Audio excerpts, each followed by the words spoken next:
আসসালামু আলাইকুম। সবাইকে নতুন আরো একটি ভিডিওতে শুভেচ্ছা। আশা করি সকলেই আল্লাহ তাআলার রহমতে অনেক বেশি ভালো আছেন। আলহামদুলিল্লাহ আমিও ভালো আছি। আজকে আপনাদের সামনে নতুন একটি ভিন্ন টপিকের ভিডিও নিয়ে এসেছি। এটা বিজনেস রিলেটেড ভিডিও। আমরা কি কি ধরনের প্রোডাক্ট নিয়ে বিজনেস করতে পারি সেগুলাই শেয়ার করব আপনাদের সাথে।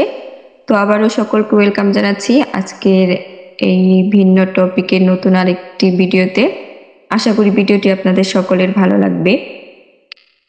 তো আমরা কত ধরনের প্রোডাক্ট নিয়ে বিজনেস করতে পারি।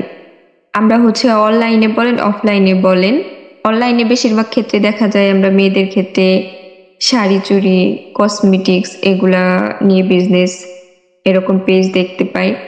ছেলেদের ক্ষেত্রে দেখা যায় শার্ট প্যান্ট পাঞ্জাবি এই ধরনের প্রোডাক্টগুলো দেখতে পাই আমরা। দেখা যায় যেখানে হিউজ পরিমাণে বা প্রচুর পরিমাণে কম্পিটিশন থাকে। অনেক ধরনের অনেক পেজ আছে যারা শাড়ি চুড়ি শার্ট প্যান্ট এগুলা সেল করে থাকে। তো এখানে টিকে থাকতে হলে অনলাইন বিজনেসে তো প্রচুর পরিমাণ ধৈর্য লাগবে। টিকে থাকতে হলে আমাদেরকে ধৈর্য ধরে কাজ করতে হবে, আর প্রচুর পরিমাণে কম্পিটিশনে আমাদের টিকে থাকতে হবে। আজকে আমরা এই ফিজিক্যাল প্রোডাক্টের পাশাপাশি আরো কি কি প্রোডাক্ট নিয়ে আমরা বিজনেস করতে পারি সেটাই জানবো।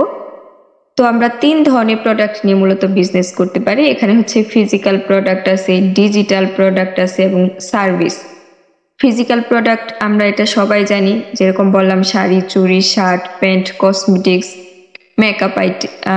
মেকআপ আইটেম এগুলা সব ফিজিক্যাল প্রোডাক্টের মধ্যেই পড়ে। এছাড়া দ্বিতীয়তে আছে ডিজিটাল প্রোডাক্ট। এখন অনেকের প্রশ্ন থাকবে যে ডিজিটাল প্রোডাক্ট কি। ডিজিটাল প্রোডাক্ট যেমন আমি যে এখন একটা স্লাইড বানিয়েছি, এটা আমি মূলত বানিয়েছি ক্যানভা প্রো ইউজ করে। এটা একটা ডিজিটাল প্রোডাক্ট।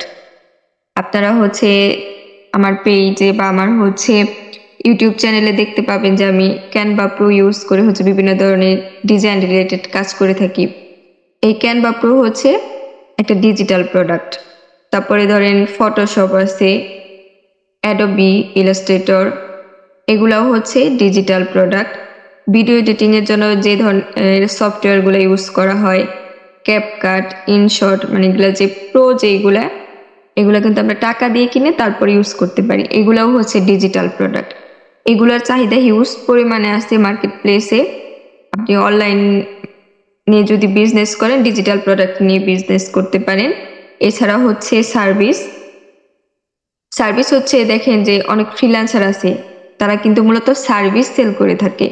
তারা নিজেদের মধ্যে একটা স্কিল ডেভেলপমেন্ট করে, তারপর সেটা তারা অন্যদের মাঝে ছড়িয়ে দেয়, অন্যদের কাজ তারা করে দেয়। তাহলে তারা সার্ভিস সেল করতেছে। এখন আপনারা যদি ডিজিটাল প্রোডাক্ট নিয়ে কাজ করতে চান সেটাও আপনারা করতে পারেন।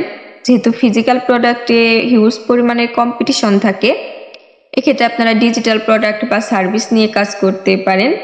যেটা বললাম সার্ভিস নিয়ে যদি কাজ করেন তাহলে আপনাকে যে কোনো একদিকে বা প্রথমে আপনাকে আমি বলবো যে কোনো একদিকে নিজে স্কিলফুল হন, তারপর আপনি সার্ভিস সেল করেন। এটা আপনি অনলাইনে সেল করতে পারবেন। নিজের একটা পেজ খুলে সেখানে আপনি বুস্ট করতে পারেন, বুস্ট করে সেল বাড়াতে পারেন। তাছাড়া আপনি পার্সোনাল ব্র্যান্ডিং করতে পারেন, যেটার মাধ্যমে আপনি আপনার সার্ভিসগুলো সেল করতে পারবেন। বিজনেসের ক্ষেত্রে মূলত সার্ভিস বলেন, ডিজিটাল প্রোডাক্ট বলেন, ফিজিক্যাল প্রোডাক্ট বলেন, ব্র্যান্ডিং মার্কেটিং এর উপর অনেক কিছু নির্ভর করে। আশা করি ভিডিওটি আপনারা বুঝতে পারছেন। আজকের মূলত এই প্রোডাক্ট রিলেটেড কথাবার্তা আমি বলতে আসছিলাম আপনাদের সাথে। আমি প্রফেশনাল কেউ নয়, আমি মূলত ডিজিটাল প্রোডাক্ট এবং সার্ভিস নিয়ে কাজ করে থাকি, বিজনেস করি। তো আমি যতটুকু জানি বা যতটুকু বুঝতে পারি, আমার কাজ করার পাশাপাশি আমি যতটুকু জানতেছি বুঝতেছি ততটুকুই আমি আপনাদের সাথে শেয়ার করলাম। আমার চ্যানেলে দেখা যায় যে বেশিরভাগ বলতে সবাই স্টুডেন্ট। আশা করি এই ভিডিওটি সবার উপকারে লাগবে।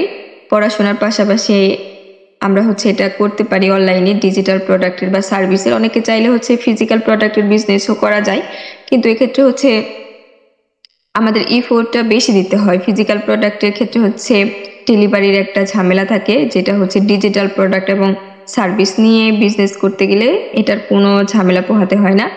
এই বিষয়গুলো আমি কোনো পরবর্তী ভিডিওতে বলবো। আজকের ভিডিওটি এই পর্যন্তই ছিল। আমার কথার মধ্যে অনেক জড়তা থাকতে পারে, ভুল ত্রুটিগুলো ক্ষমা সুন্দর দৃষ্টিতে দেখবেন।